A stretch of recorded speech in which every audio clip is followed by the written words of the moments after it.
I didn't invite my parents to my wedding because they always took my sister's side even when she falsely claimed that my fiancé forced himself on her. My sister, female 28, is the golden child.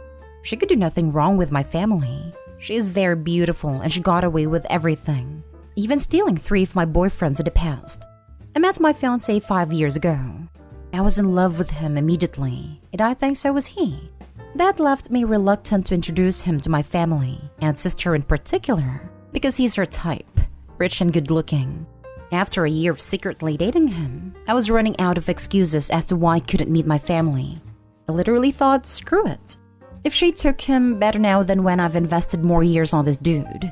She acted precisely as I expected. She was flirty from the get-go.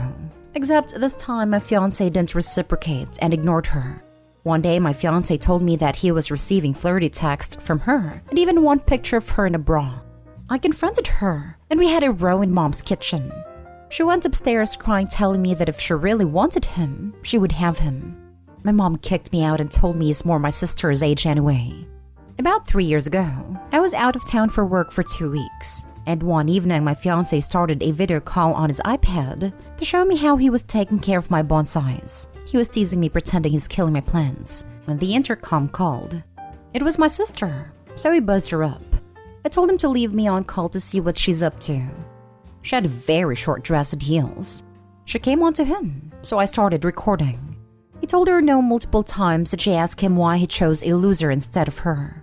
She then tried to kiss him multiple times, telling him to at least try before saying no. He pushed her away eventually and she stumbled and fell over our glass coffee table. She started screaming and my boyfriend panicked and called the ambulance. I was terrified. She had injured her thigh and needed stitches all the way up to her waist. My sister pressed charges and claimed that fiancé tried to violate her, unaware that I have recorded the whole interaction. When the truth came out, my fiancé pressed charges for assault and defamation. She didn't get any jail time but had to pay him a hefty sum, something my parents thought was unfair since he didn't need the money. This ruined my sister and her reputation, so she moved to another city and cut all contacts with everyone, including my parents who took her side all the way. My parents blamed me for ruining her life and bright future, and my mom always lamented her and accused me of taking a stranger's side, purely to take revenge on my sister for being more popular and successful than me. I went low contact after this, almost no contact. My relationship with my fiancé didn't change, but it was strained with my soon-to-be in-laws who thought I have brought drama to them, and that their son was on the verge of losing everything because of me. We have a much better relationship now. It took time for them to trust me again. I'm very close with my soon-to-be mother-in-law and sister-in-law, and father-in-law treats me like I was his daughter. In fact, they're paying for the whole wedding. I never told my parents about me getting engaged or about the wedding. My aunt and 2 cousins are the only ones who are invited from my side of the family. We're having a weekend wedding in Tuscany. My parents are now so indignant that they aren't invited. My mom has been trying to call and text me, but I deleted before even reading. I don't know what to tell her, really. It feels like hate, the thing in my chest, but it can't be possible to hate your own parents. Today my aunt said that my mom is slandering me all over Facebook and has threatened my aunt by boycotting if she attended. I don't know if I should continue ignoring them or confront them. This is not easy. I don't want it to escalate. Now for the top advice. It is not hateful to remove horrible people from your life, even if they are your primary family. Get a new phone number and or block them. I changed my number about 2 years ago when I got engaged. I don't know who gave them my new number. Can you get a restraining order? I imagine your fiancé has good cause. Try to think of it this way. Pretend you are 5 years in the future. Will you regret not having your mother, father, and possibly sister at the wedding? There's no way it will go over well. I won't regret it. Not in 20 years. Unfortunately, restraining orders aren't a thing in my country, not even for husbands who mistreats their wives. Be supportive of your aunt and cousin no matter what their decision, but your parents' intentions for going to your wedding aren't good. They're not to celebrate or support you. The fact that they slander you shows their priority isn't to build bridges with you. You have mended your relationship with your in-laws. Focus on those healthy relationships for your wedding. If you feel the need to message your parent/mother, don't invite them to the wedding.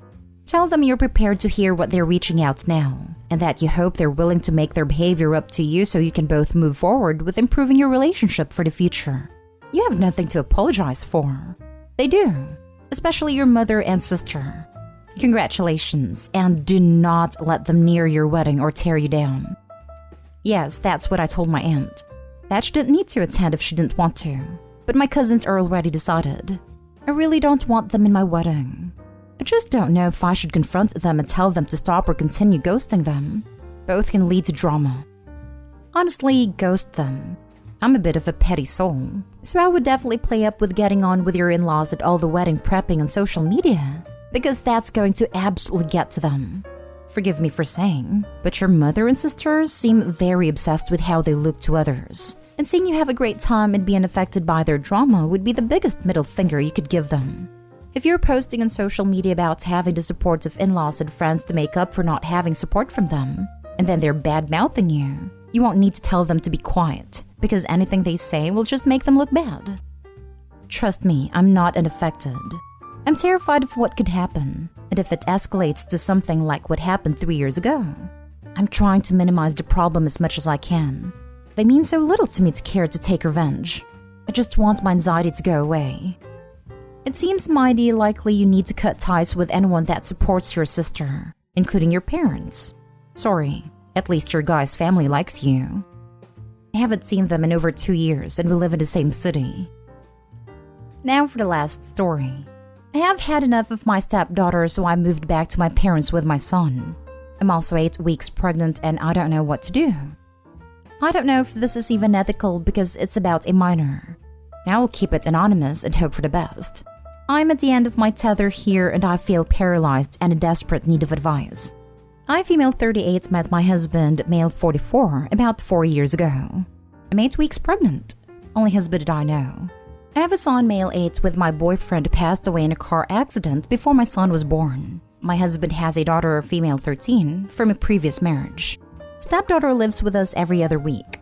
When we got married, ex-wife tried everything to get full custody of stepdaughter and failed. But it was made very clear to me, by stepdaughter, ex-wife, and husband, that I am not her mother and I am not allowed to participate in raising her. Stepdaughter basically ignored me and my son in our weeks. It wasn't perfect, but it wasn't hurting anyone directly. My son learned very early not to cross stepdaughter, and kept to himself when she was around.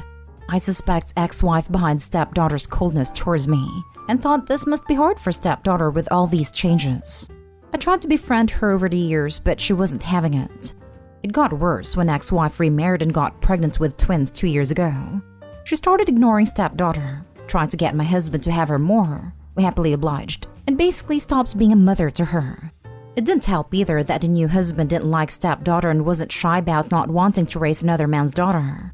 I asked my husband if we could take stepdaughter full-time and try to raise her, because I saw that her mental health was deteriorating and that she needed stability. The ex-wife blatantly refused the suggestion, so we continued with the every other week. The twins were born about a year ago and all went downhill from there.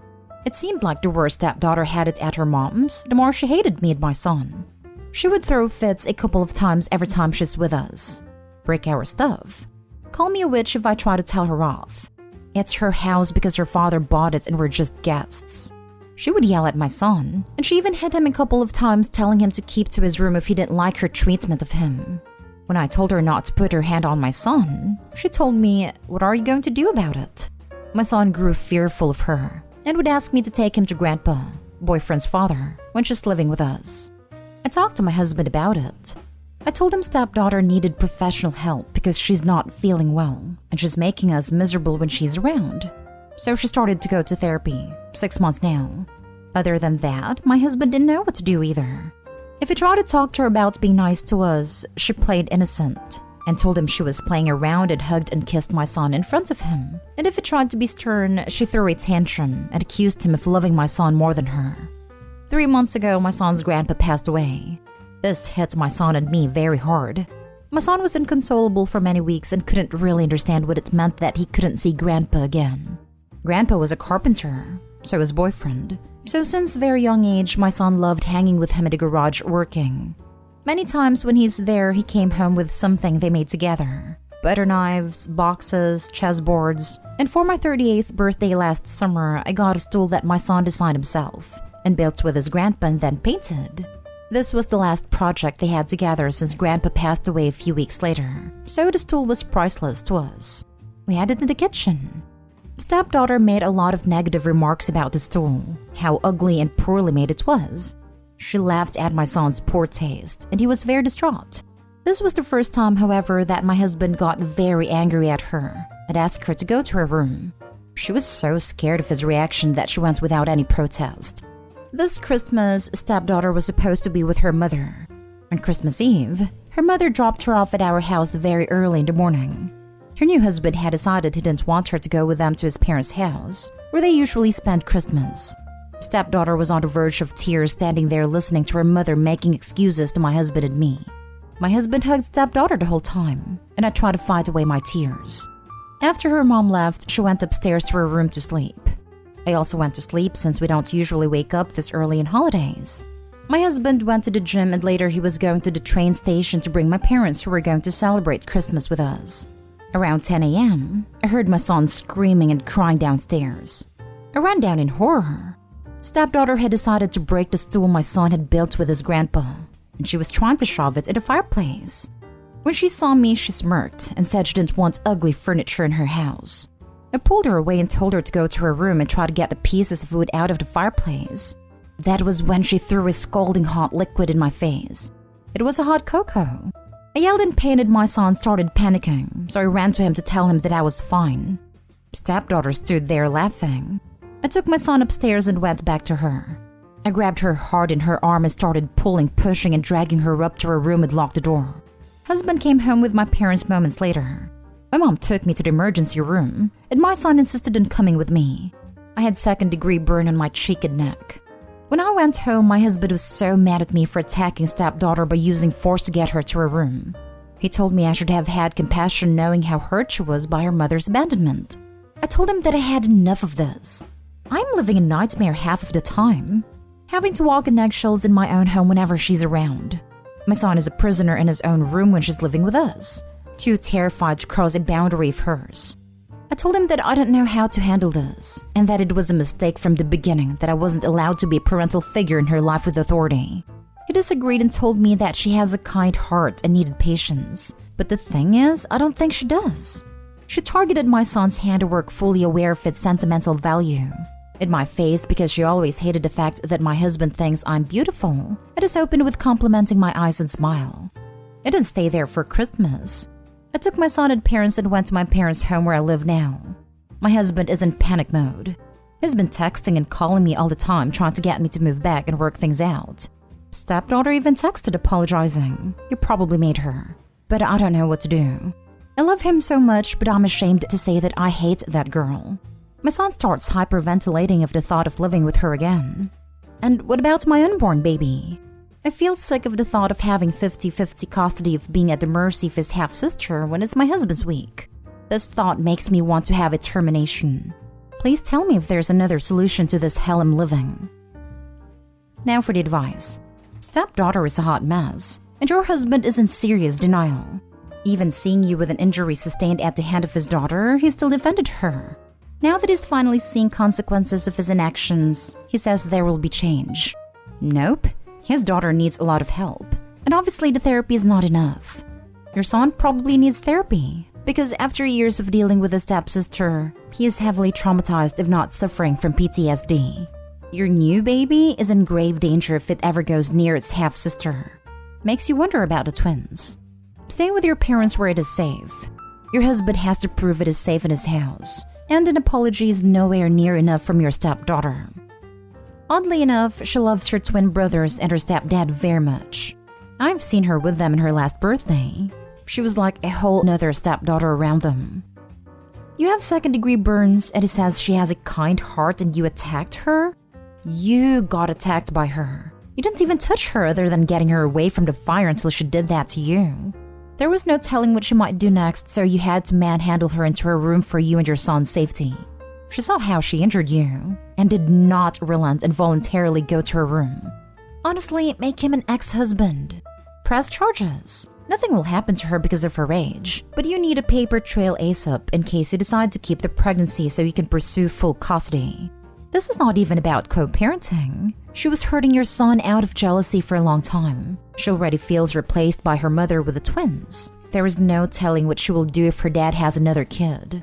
She put you in the hospital and it tells you off for how you handle the situation? There's no solution other than divorce. Everything else would be unfair to your son. If you still want the baby, remember that not every parent gets 50-50.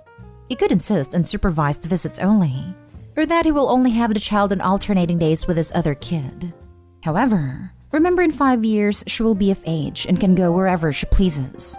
She could even move in with him, and there would be little you could do to stop it. Restraining orders are difficult to enforce and usually time-limited. Maybe he would be open to sign away his rights for a favorable split of assets in the divorce, but that wouldn't guarantee he will never change his mind and drag you into a lengthy, costly battle. Really weigh all your options. It is heartbreaking. But are you sure you want to be tied to this man for the next 18 years? His daughter didn't get this all from her mother. Just be sure you will not come to regret it and take it out on your kid. It is hateful to be constantly reminded how they are causing their parents stress by existing or resembling the ex. I would not raise a baby with this man. He will choose his daughter, no matter how awful she is. It was a huge mistake not letting you discipline her because she has been shown that you aren't an authority figure. She physically attacked you. It is so to your son so often that he lives in fear. Don't put yourself and your son through this hell. I can't tell you whether or not you should get a procedure, but I would personally choose your mental and physical health over anything. It's unfortunate, but sometimes love isn't enough. That's exactly how I feel. If I stay with him, it's hell. If I separate and keep the baby, he will have 50% custody, and then I will live in fear. I'm not sure where you live, but if you document the physical attack, you may be able to get a restraining order so she can't be around when he has the baby, or limit to supervised visits. But it is still very early in the pregnancy. I would have a long discussion with your husband. Tell him it's gotten so bad you are considering a procedure. I hope you live in a country where you don't need his permission for that. The only solid solution for reconciliation I see is if he completely gives up custody of her. It won't help the hell beast's mental health, but it's the only way I can see you living a peaceful life with this man. He can't. Her mother and her new husband would probably throw her out. I couldn't bear it.